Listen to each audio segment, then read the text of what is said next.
Hey friends. So like I combined two different conditioners. So my hair is doing something funky. But I'm Dara and we're about to talk about A Second Chance at Love.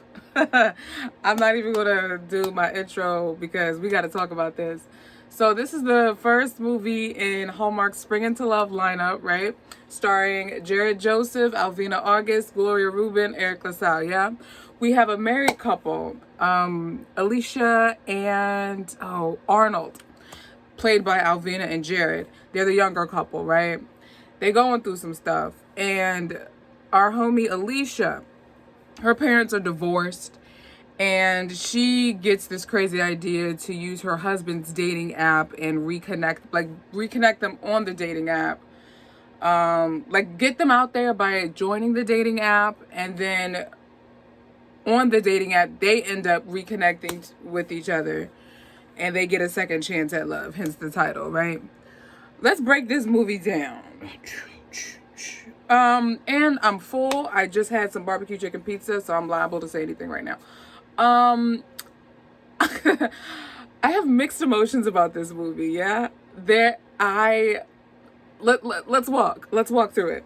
So the opening scene, I said, we are not in Kansas anymore, Toto. We're not in Kansas anymore.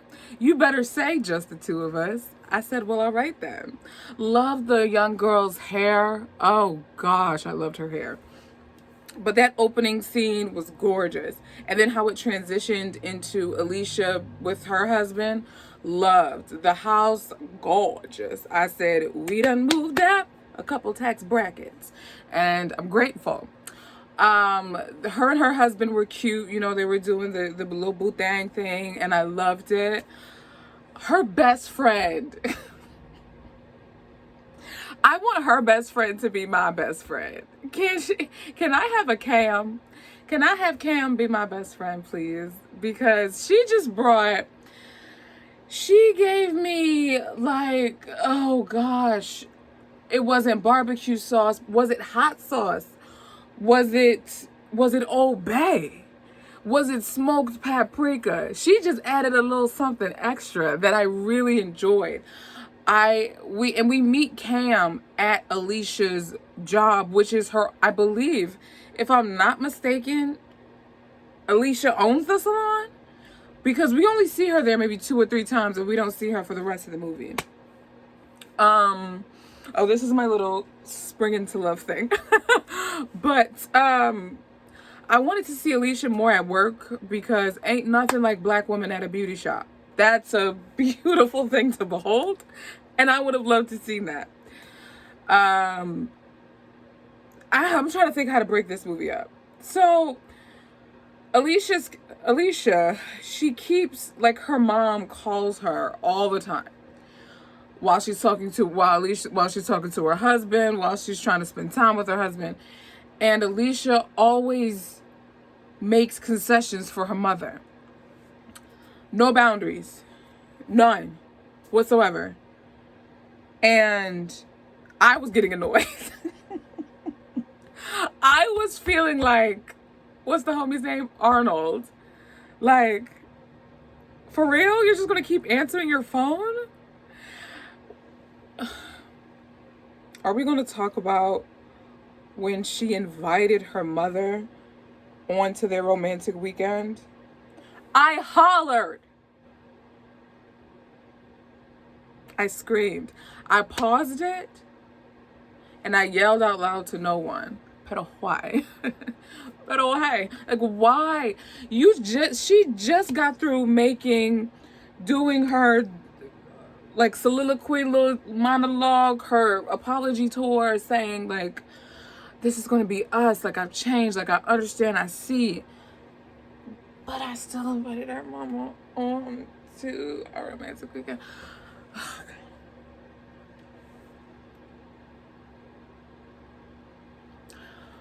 The part that grinded my gears. Can we talk about it? Arnold's in the mall at a kiosk. First of all, that looked like King of Prussia Mall for 2 seconds. Anybody in the King of Prussia area, holler at me.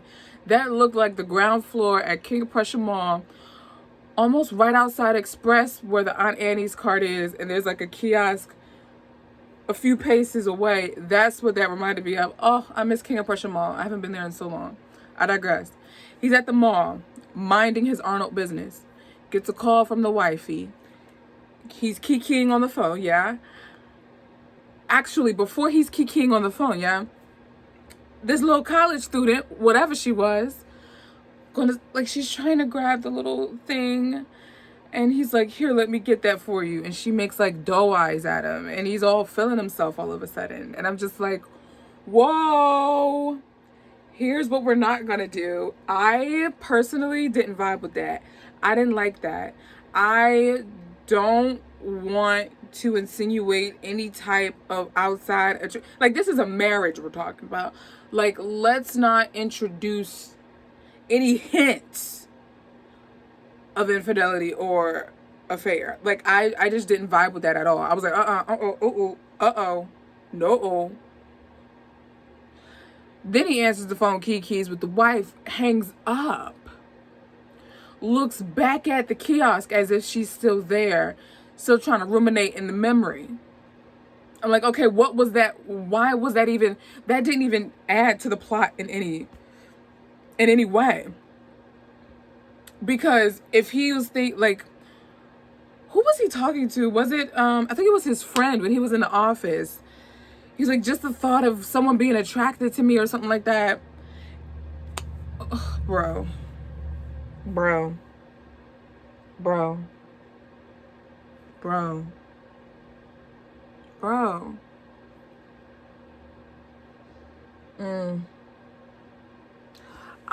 Okay, so that's the younger couple. We only halfway through, fam. Let's switch to our parents. I love them so much. Dad was so suave. Mom was so regal and beautiful. First of all, the music they played for the montage of them doing their cute little dates. I said, we're not in Kansas anymore. Like, what network am I watching right now? What? Man, they were cute. The only thing that I didn't like about their storyline, their branch of the storyline, is when he comes into a dance studio and she's hugged up on our regular suspect. I forget his name, but you know, I know his Hallmark credits are as long as a CVS receipt, but him, I'm cutting my own self off. I didn't like that they kept insinuating that there was something going on between the two of them. And she clearly had to keep saying there's nothing going on. But everybody was insinuating that. Howsoever, Dad comes in, and you know, not even the Holy Spirit is in between them because they're so close and they're doing, you know, the moves to pay the bills. And he sees that, calls her out, goes slam the flowers and walk out. And I said, excuse me, sir. You're not just going to come in here as a grown man and just do some like misunderstanding trope and not going to say anything and not like...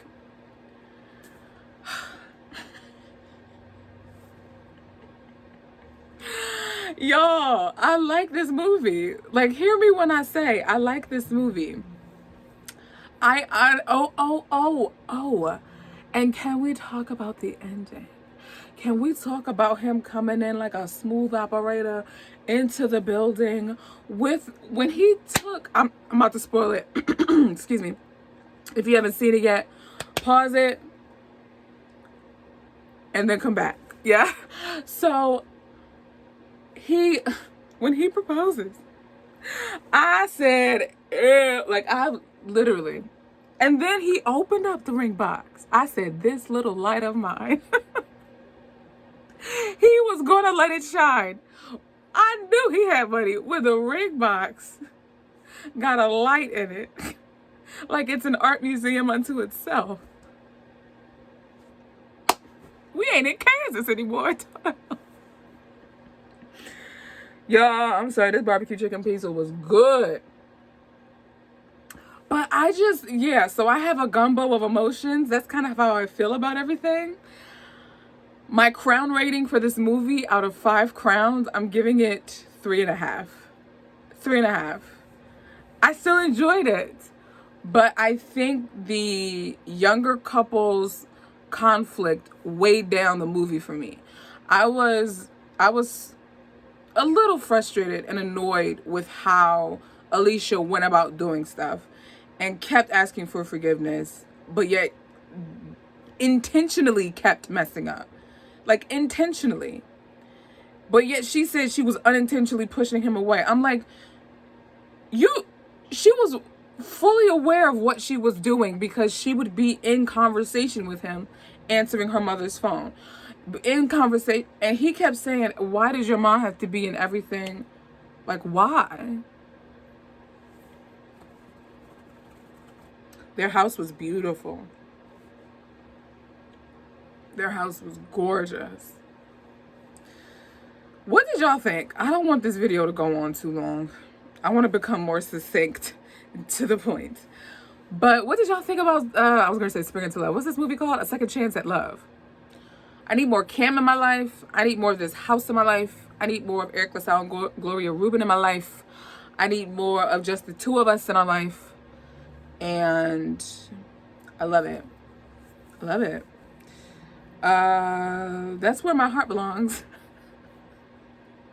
With this movie. That was an inside joke with myself because I did not like that movie at all.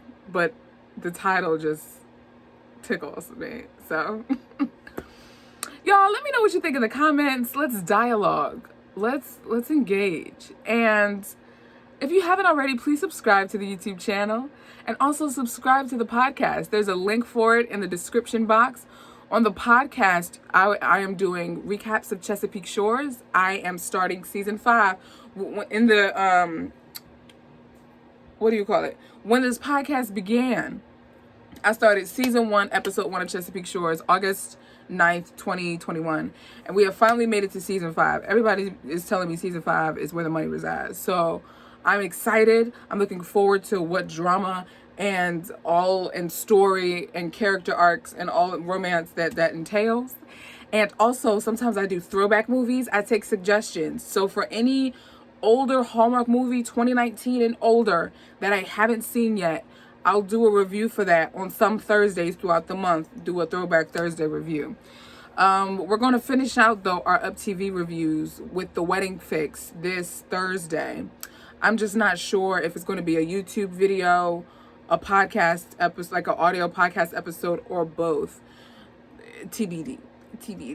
But in any event, thank you for watching. Be sure to follow Dear Hallmark on Instagram if you haven't already.